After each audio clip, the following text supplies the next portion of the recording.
narito na ang programang Idol Connect. Ang palatuntunang magbibigay oportunidad at tulay sa tagumpay ng pagninegosyo. Idol Connect. Magbibigay kaalaman patungkol sa makabagong teknolohiya at pagpapalago ng pangkabuhayan. Idol Connect. Magsisilbing gabay sa mga konsumidor sa pagpili ng angkop, tikalidad at abot kayang mga produkto. Idol Connect. Ang programang mag-uugnay sa tao at pamahalaan. Idol Connect. Mga idol, connect na. Idol Connect. Samahan si Idol Macol mula Lunes hanggang Biyernes, alas 9 hanggang alas 10 ng umaga. Dito lang sa mas pinagkakatiwalaang himpilan sa Gabicolan. 89.1 Idol FM Legazpi. Sa Bicol, Idol.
Mga idol, magkaugnay ang lahat.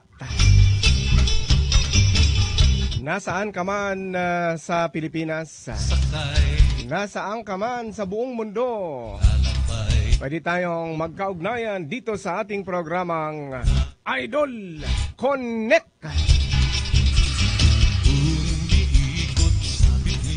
Sa bawat araw na ating paggalaw-galaw, lahat ng bagay ng ating ginagawa, kinukonsumo o anumang ginagamit ay may kaugnayan yan sa bawat isa. Direkta man o indirektang pagkakaugnay. Dahil iisa lamang ating ginagalawang planeta. Kami po dito sa Atomy, ang mga produkto ay laging masasabi nating may pagmalasakit sa ating planeta. Dahil lahat po ito ay mga natural, pati po ang aming mga beauty ay natural. Ngayon po ako ay live dito sa studio ng 89.1 Idol FM Legazpi. Kasama ko sa technical side, Idol Floyd.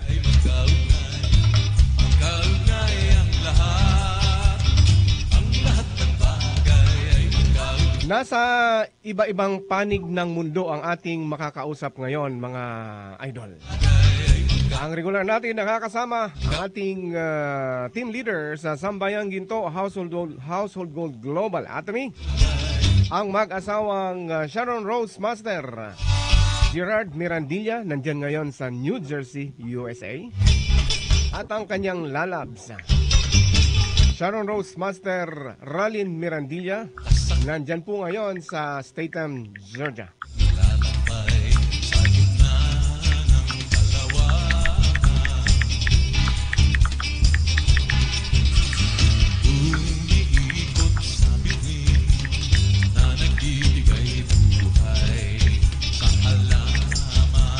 At ngayon po umaga, may special guest tayo.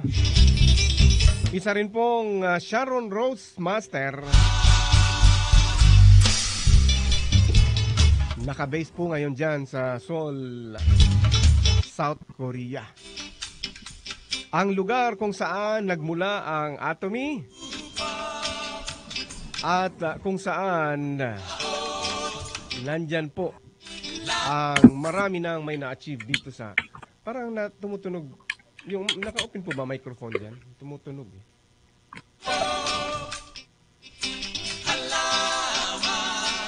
Parang may akong microphone naka-on.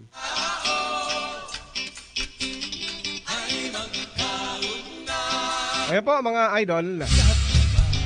special guest po tayo. May special guest po tayo ngayon. At magkakaroon po tayo ng mga ilang katanungan sa kanya patungkol dito sa Atomy. Ano ba ang mga opportunities dito kay Atomy? At ano ba yung mga challenges? Pero bago po yan, tawagin po muna natin si SRM Ralen Mirandilla dyan sa Statham, Georgia. Magandang araw at magandang buhay po mga ka-idol. Hello pong muli sa ating mga giliw na tagapakinig sa ating Radyo 89.1 Idol FM at ganoon din po sa ating mga taga-subaybay sa ating FB Live. Magandang araw po sa inyong lahat. Andito na naman po kami sa isang segment ng All About Atomy. Back to you, Idol Macol. Ayan, mate. In-adjust lang po technically. Sige po, Ma'am Ralen, SRM Gerard, your greetings po and pakipakilala ang ating special guest for this morning. Yes, Idol Macol, magandang umaga po, magandang buhay po sa lahat ng ating mga ka-Idol Connect, ka-Atomians, mga friends. Woohoo! Ngayon po ay araw ng Miyerkules, September 20 at siyempre, meron naman tayo ng magandang ibabahagi sa ating mga listeners dito po sa atin sa Idol 89.1 Bicol FM and of course sa ating mga viewers live sa Facebook. At syempre, very special tayo ngayon sapagkat napaunlakan po tayo ng konting panahon na itong napaka-busy.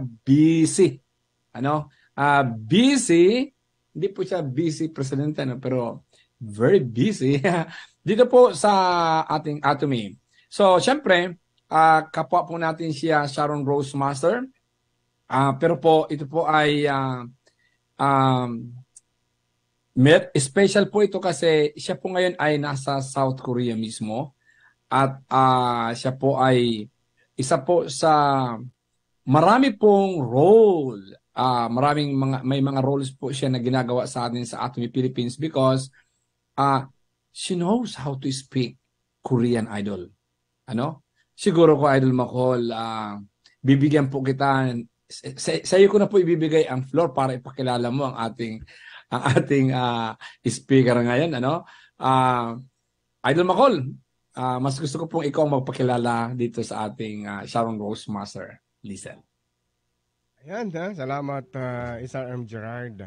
Mga idol, ang ating pong guest for this morning ay first time kong nakita, narinig ang boses nung March 10 and 11. Doon po sa Success Academy kung saan nandun po ang chairperson ng Atomy na si Chairman Ahangel Park. At siya po kasi ay interpreter doon. Pag nagsasalita si chairman ng Korean, siya ang nagsasalita noon, ka-translate sa Tagalog para maintindihan namin. At mga idol, ito po ay isa sa mga successful Filipina. Nandyan po sa Seoul, pero isa pong Pilipina, tubong Isabela sa northern part ng Philippines. At nakapangasawa ng isa pong Koreano. Ngayon, meron po tayong mga tanong sa kanya. Si Ma'am Lizelle, sa Norho Valle Kim, SRM Lizelle.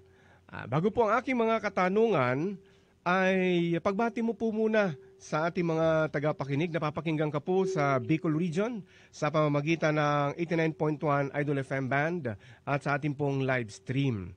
Pagbati po muna sa ating mga kababayan ng Tagalog and pagbati din ng Koreana na language.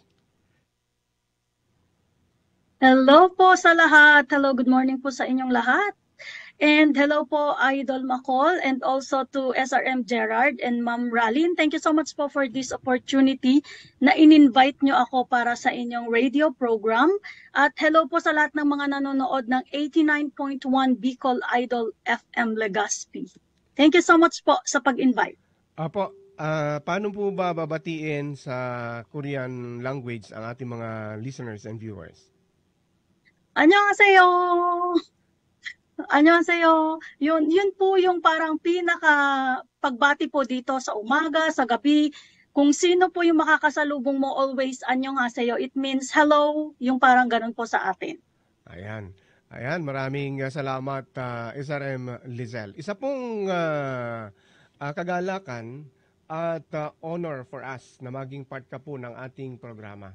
Dahil marami po sa ating mga listeners and viewers, kung hindi man ngayong oras na to, later po may mga manunood dyan, yung mga busy ngayon ay babalikan nila ang ating Facebook Live. And we are very sure na ang presensya mo po at mga isi-share dito sa ating programa ay hindi lamang makaka-inspire, makaka-motivate, kundi magbibigay ng testamento na kay Atomy meron talagang naaabot na tagumpay. Ang unang tanong ko po sa iyo,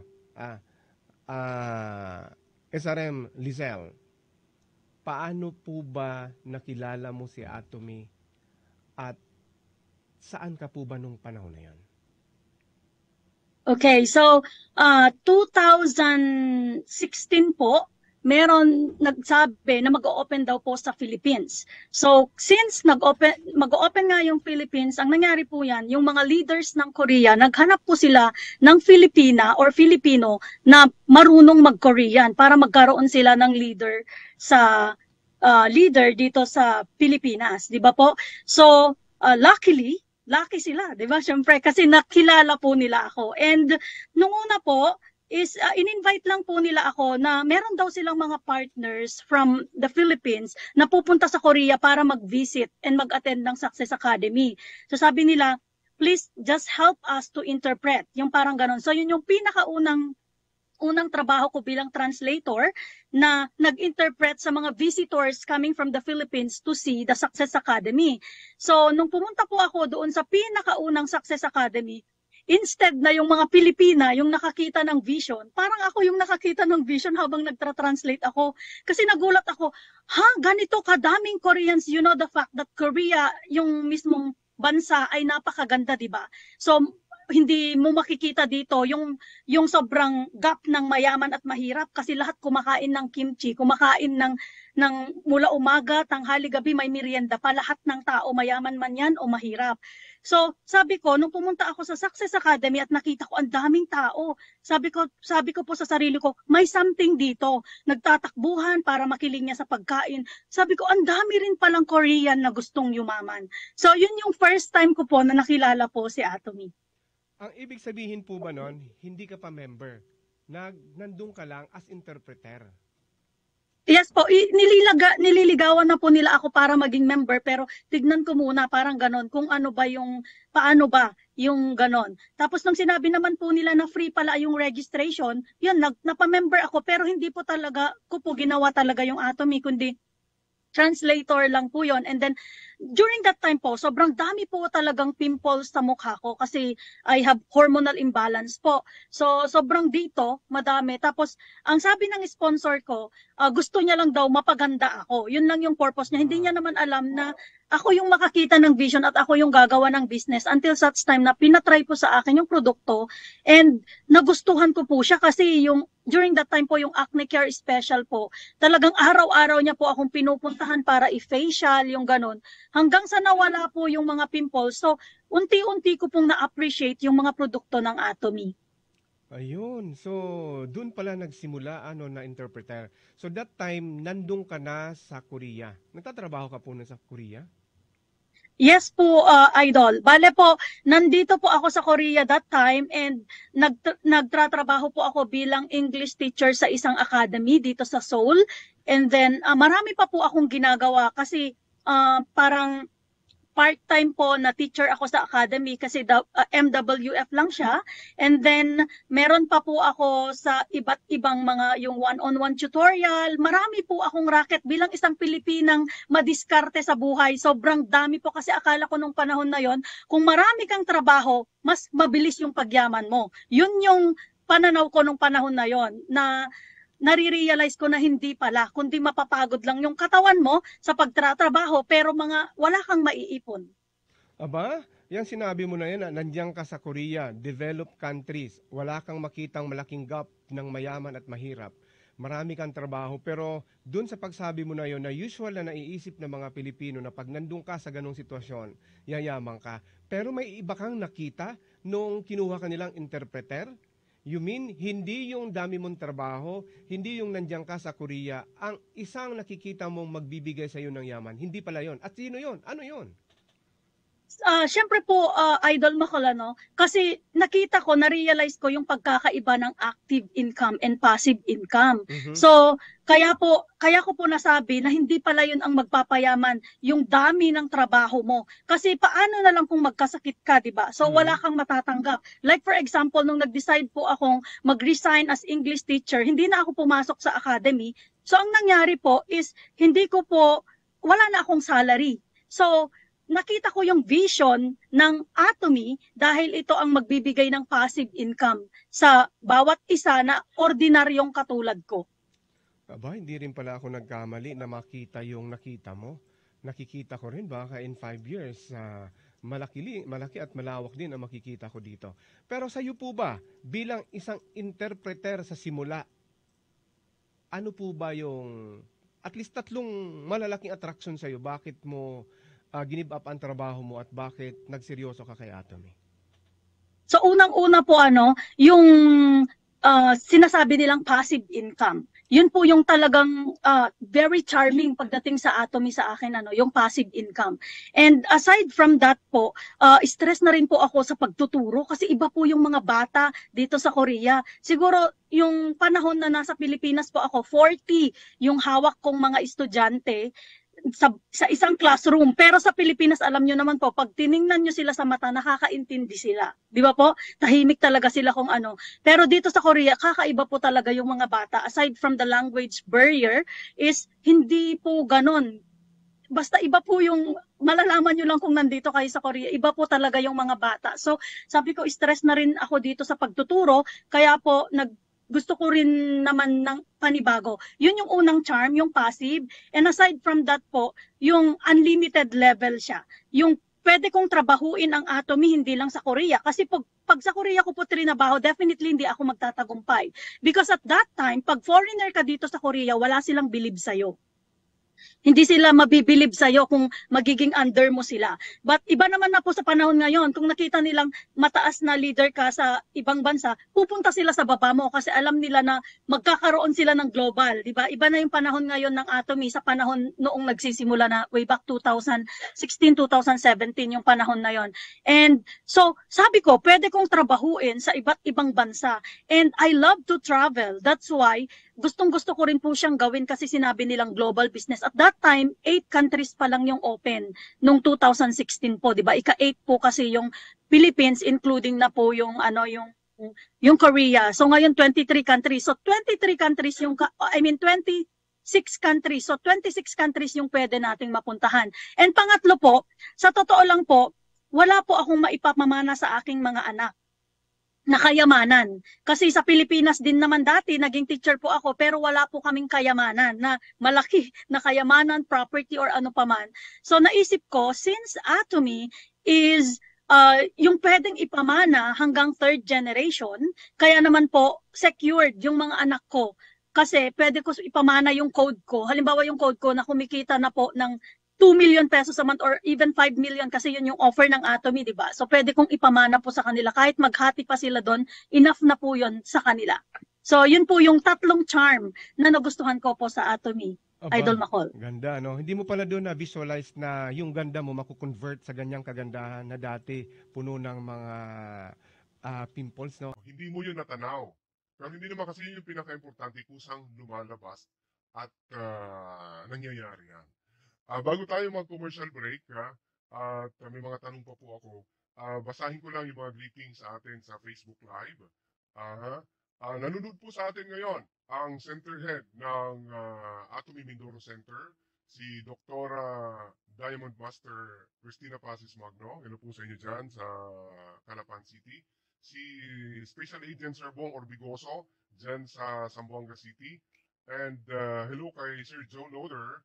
Good morning, Atomians!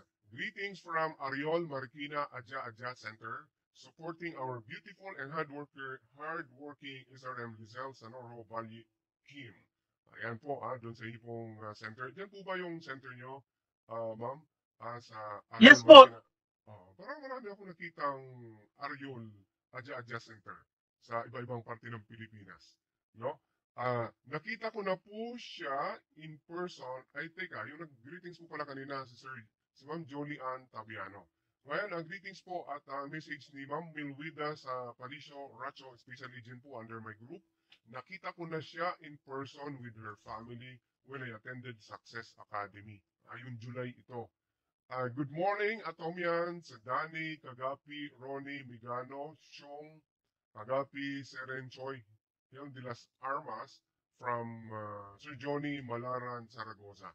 Success Academy in Clark, Pampanga last July. Anak niya, sumayaw on stage. O, sumayaw daw on stage yung anak niyo. Okay. Hello po kay Ma'am Joyce Tabiano. Ayan. Ayun po, si Ma'am Jolie Ann Tabiano. And good morning po dyan sa Samar. Kasama sa aking grupo, si Ma'am Eileen Balieta Diaz and si Sir Edgy Gabad Hinova. Good morning. And sabi ni Sir Larry Sarti Biliber dyan sa Angono Rizal, a blessed day everyone. Please pray for the complete healing of my former office mate in that DPWH, Engineer Gary Panganiban, who is in the hospital right now to undergo series of medical procedures. Be of good courage, Boss Gary. Have faith in God.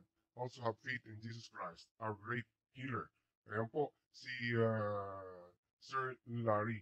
Hello din po kay Ma'am Luz Baldo and greetings from Hayward, California. Si SM Meg Robio. Sige po mga idol, ang oras po natin 9:32. Mag-commercial break po muna tayo para sa ilang pa mga katanungan kay SRM.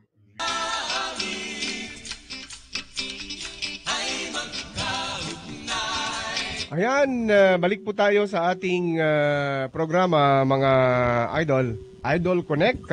Kasama pa rin po natin sa linya ang ating special guest, si Shannon Rose Master Lizelle Sanorho Valley Kim, na nandyan po sa Seoul, Korea. Ito po ay kakaiba ang kwento, ano?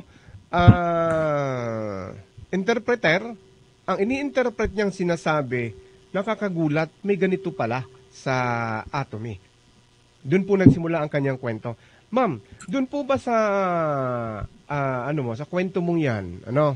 Pero teka po muna, hello muna kay Ma'am Vigiline Valle.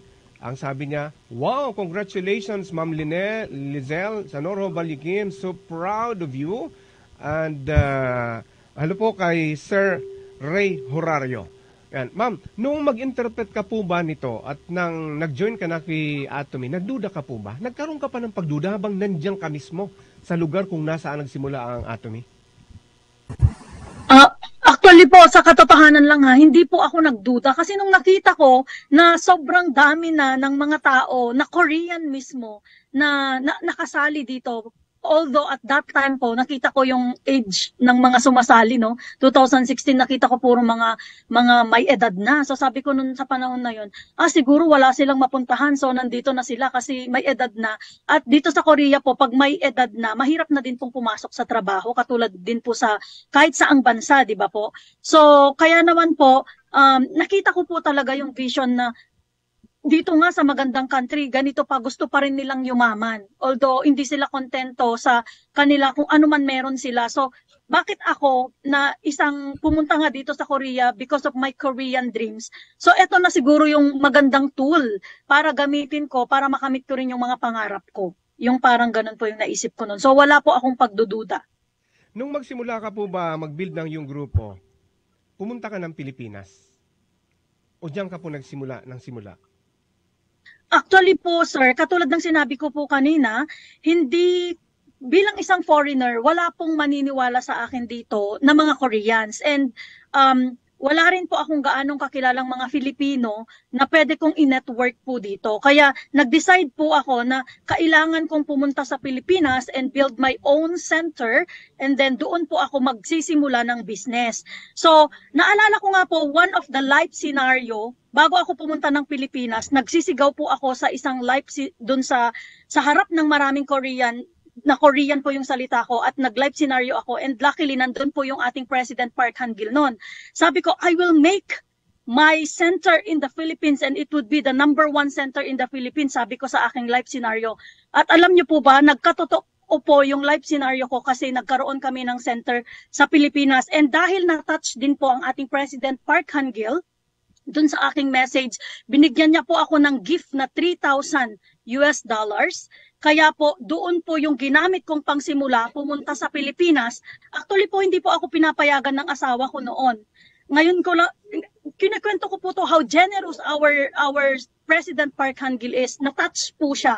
And nung tinanong ko po sa kanya kung naalala niya pa po ba yon, sabi ko, sino? Sino yun? Hindi niya maalala kung sino yung binigyan niya ng $3,000 na ginamit ko para pang simula aside from the savings that I have during that time sa pagtuturo. So yun po yung ginamit kong pagsimula. And ang struggle ko po is that nung panahon na yon is hindi ako pinapayagan ng asawa ko para pumunta sa Pilipinas. Siyempre naman, paano yung mga anak ko ganon. So sabi ko, dadalhin ko yung mga anak ko, give me just 1 year and I will become successful here in Atomy.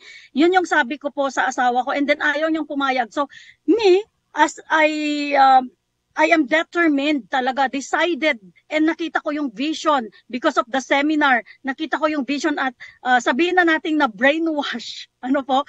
Doon sa mga seminar, so I decided talaga na pumunta sa Pilipinas kahit ayaw ng asawa ko. Sabi ko, if you will not allow me to go to the Philippines, let's have divorce. Yun yung sabi ko, ganun ako ganun ako katindi. Tapos sabi ka, okay, sige, punta ka na, 1 year. So 1 year, after 1 year, naku, hindi ko pa rin na-achieve yung pagiging auto sales master hanggang sa nag-extend po ng 3 years. Ako doon sa Pilipinas. Awa ng Diyos, after 3 years, during the pandemic time, after 3 years po na nandun ako sa Pilipinas, 2020, nakuha ko po yung gusto ko, and another 1 year, nakuha ko rin po yung Young Leaders Club. Aside from ASM, after 1 year, nakuha ko yung Young Leaders Club, and this time, I am working really hard to have the next Star Mastership, and then sa Leaders Club member, as a Leaders Club member. So yung struggle po doon, yung mga anak ko, dahil gigil na gigil ako, dinala ko sa Pilipinas na hindi man lang sila marunong ng Tagalog or English.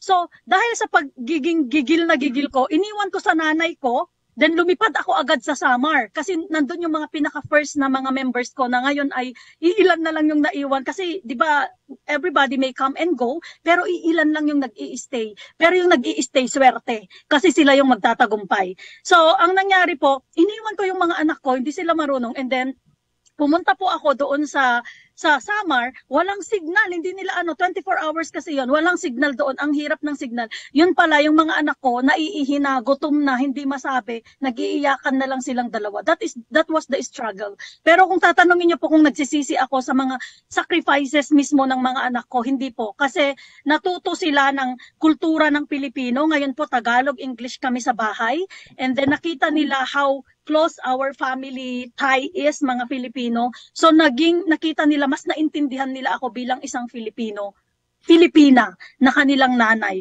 So ngayon po, hindi ako nagsisisi kasi marami silang experience during that time, and at the same time, nakuha ko yung gusto kong kunin na hindi man po ako full talaga na matagumpay pa dito sa Atomy kasi wala pa tayo sa pinakamataas, nasa 3rd ladder of success pa lang tayo. Pero unti-unti ko na pong nakakamit yung pangarap ko dito sa Atomy. So yun po yung naging changes sa buhay ko. So, yung asawa mo po ba hindi nagreklamo na parang hinamon mo, makikipag-divorce ako sa iyo pag hindi mo ako pinayagan? Ngayon po na ganyan na ang success na naabot mo. In one sentence po, anong reaction niya? Siya na po yung tagahugas. Hindi ko alam kung one sentence yun. Siya na tagahugas. Nauutusan ko na po. Kasi alam niya ang dami kong meetings. Even online po yan, ang daming meetings. Maya meron din pong tawag. Meron kaming morning meeting, meron kaming evening meeting, may leaders meeting kami. So, kahit pagod siya from the work, ganyan. So, ano na rin po siya, support na rin po siya. Hindi katulad dati na talagang hindi niya ako sinusupport, yung ganon, as in walang support. Even during my stay sa 3 years sa Pilipinas, as in financial support po, very limited. Kasi sabi niya, inano mo yan parang pinili mo yan, so go ka, parang ganon. yun yung sinabi niya. So as in sobrang hirap ko po noon nung nasa Pilipinas ako, but this time dahil tayo ay talagang Pilipinang responsable naman at talagang one family, yung family natin is hindi ako nag-isip ng masama tungkol sa asawa ko na porket ganon is ganon na ganyan. So bumalik po kami after 3 years, and ngayon po masaya naman yung pagsasama namin at natutulungan ko siya sa pang-araw-araw naming buhay. And aside from that po, yun nga yung pagbabago, Sir Idol, Ngayon, dati, hindi siya naghuhugas, ako lahat. Ngayon siya na naghuhugas. Dahil sinahatid niya ako sa airport, sinusundo sa airport, kasi po hindi natin maiwasan, we are global leader, right? So, napupunta tayo sa iba't ibang bansa. Talking o paghuhugas, siguro nasasarapan naman siya maghugas dahil Atomy Dish Detergent. Magandang paghuhugas. Exactly. Pero alam mo, grabe, napaka-inspiring po nung kwento mo, ma'am. Kaya yung mga iba na mga nagdududa dyan at mga iniitsapwera nila si Atomy, yung asawa mo nga po na nandun sa developed countries na ang paniniwala niya, galing ka sa Pilipinas, siya ang magiging dahilan ng iyong pag-angat. Pero kahit nandun siya sa South Korea, doon nagsimula ang Atomy, ikaw na galing Pilipinas, umuwi ng Pilipinas, dito nabaliktad yung kanyang paningin sa sitwasyon. Ganong kaganda kay Atomy. Kaya sabi nga po ni Ma'am Jolie Tabiano, congrats Sir M. Lizelle Sanorho, we are Valiken, we are so proud of you. Hi ma'am, sabi ni Ma'am Eunice Ann, and keep on going, never give up, sabi ni Sir Johnny Malaran Zaragoza. Wow, the best talaga ang Atomy at super generous nga si Chairman Hangel Park. Thank you, Idol Macon and SRM Gerard Marandilla for this special edition. Kaya po si Special Agent Leonor Diaz. And dyan po sa Samar, may grupo po ako dyan na magsisimula pa lang. Tuwan-tuwa sila na nakikinig po sa inyo at sa iyong mga binabahaging nakaka-inspire. At dyan po sa Camarines Norte, ang aking po mga kagrupo dyan, sa pangunguna ni Sir Arnel Ilan, isa rin pong public school teacher na member na rin dito. Para nakita ko kanina, shinare niya ang ating pag-uusap. Siguro grabing inspirasyon din po ang kanyang nakikita dito sa iyo o nararamdaman. Sabi ni Ma'am Lady Claire Mulabin, congrats si Sir M. Lizelle, and galing po niyo po. Thank you for sharing. I love you all, Atomian family. Si Ma'am Lady Claire Mulabin dyan sa Pampanga. And hello po kay Ma'am G. Latonio dyan sa Castilla, Sorsogon. So, Ma'am Sir M. Rallen or Sir Gerard, baka may tanong po kayo kay Ma'am Lizelle? Sir, bago po yun, gusto ko lang mag-shoutout din sa mga center namin. Sige po. Ayan, hello po sa lahat ng mga Ariel Marikina Adja Adja Center members and affiliated. Hello po sa inyo. Thank you so much sa inyong support, and also to our Brisbane Algester Center po sa Australia. Hello po sa lahat ng mga members and affiliated po ng Brisbane Algester Center. Kung kailangan nyo po ng affiliation, even hindi ko po kayo member, or even wala kayong mga sponsors dyan, pwede po kayo kung nasa Pilipinas, Ariel Marikina Adja Adja Center, talaga namang kayo ay mga maaalagaan dahil po meron tayong system, meron tayong seminars, meron tayong morning meeting every Monday to Wednesday po. And sa Brisbane Algester Center, mapapangalagaan din po kayo dahil mababait po ang ating mga member doon. And special shout out to our center manager sa Brisbane Algester, si Ma'am Evelyn Leong, and also to our Ariel Marikina Adja Adja Center po, yung ating Diamond Master Julian Valle na kapatid ko po. So sa susunod sana mag-guest nyo rin po siya. And also po yung Team Pagadian, kasi malaki po yung Team Pagadian namin ngayon, and we are looking forward to have Ariel Pagadian Adja Adja Center in the near future po. Hello po sa mga Team Pagadian na baka manonood po sila later kasi sumabay po yung aming morning meeting sa ngayon dito sa oras na ito. Thank you so much for giving this opportunity para po mag-shoutout sa aking mga members. Idol Macol. Mayroon pa tayong 4 minutes. Hi nga pala dyan sa Pagadian Center kay Ma'am Kim. Kim din po yung apelyido niya. Napunta po ako doon noong September 13. Hindi ko pa pala na-post. Nakipag-posting ako doon sa center head. Korean teacher din po pala, language teacher din po siya. Ma'am, ako na lang po ang magtatanong. Pasensya na, Ma'am Ralen and Sir Gerard, sa natitira po nating 4 minutes. At sabi po ni Ma'am Johnny, Sir Johnny Company, who is focused on member success. Wow, congrats SRM Lizelle, so inspiring. Si Ma'am Edna Barrientos. Well done, Sis Lizelle. Si Ma'am Sir Noel Familial. So proud of you, Zel. Si Ma'am Virginia Nera. Good morning po from Ma'am Yolanda Pama. And thanks, Madam Lizelle. And congratulations from Ma'am Evelyn Leong. Sa natitira pong ilang minuto, in 2 minutes, Ma'am, ano po ba ang nakita mong significant changes o improvement dyan sa Atomy Korea mula nung naging interpreter ka pa lang at ngayong nandito ka na sa ganitong level?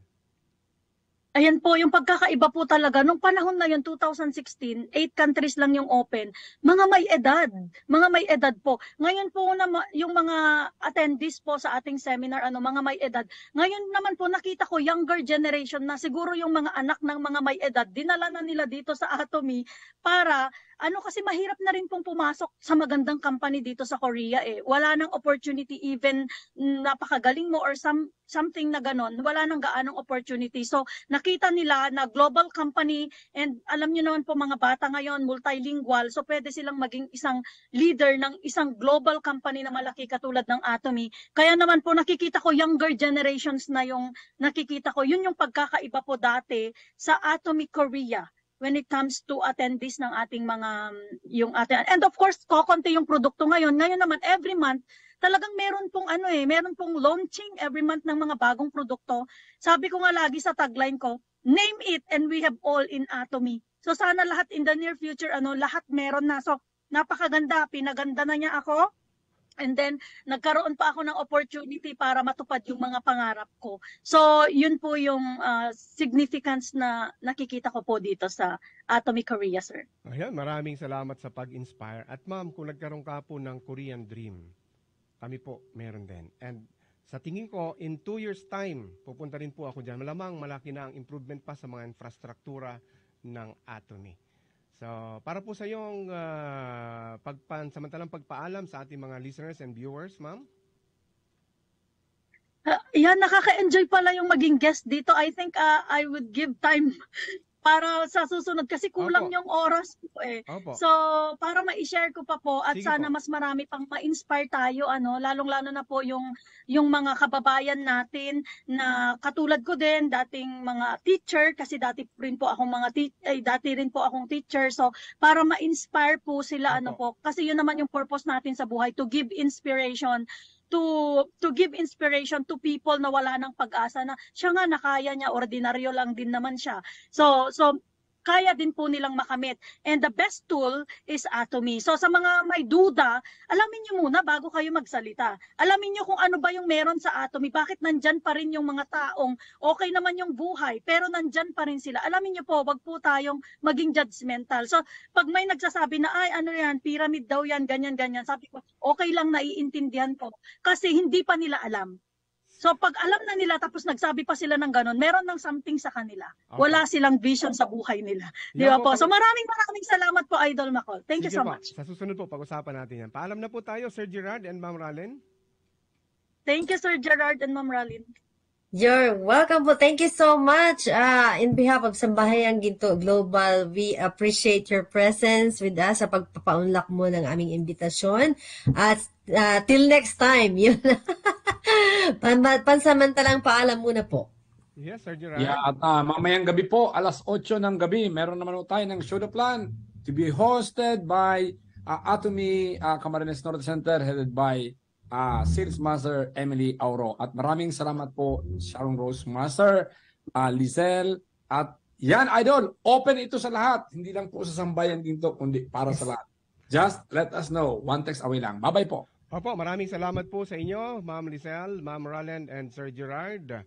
Hi kay Ma'am Sir Ram, Jason Boybos, kay Ma'am Erlinda Mayor, Sir Tito Daloraya.